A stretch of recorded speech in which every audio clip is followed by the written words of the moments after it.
In this tutorial, I'm going to show you how to allow apps on your iPhone to access your photo library. So the first option is to open up Settings by clicking on the gear icon here. And once under Settings, you want to scroll down to where you see something that says Privacy and Security. Tap on Privacy and Security. Then you want to scroll down to where you see something that says Photos. If we tap into that, we will see all of the apps that have access and what type of access they have with my photos.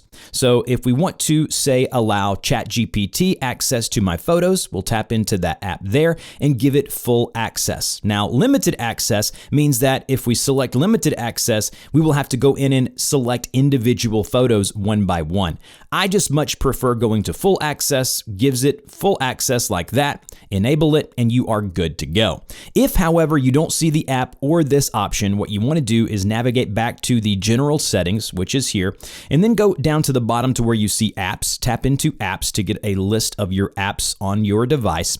And then what you want to do is search for the app that you want to give access to, say Instagram, and then go ahead and tap into that app.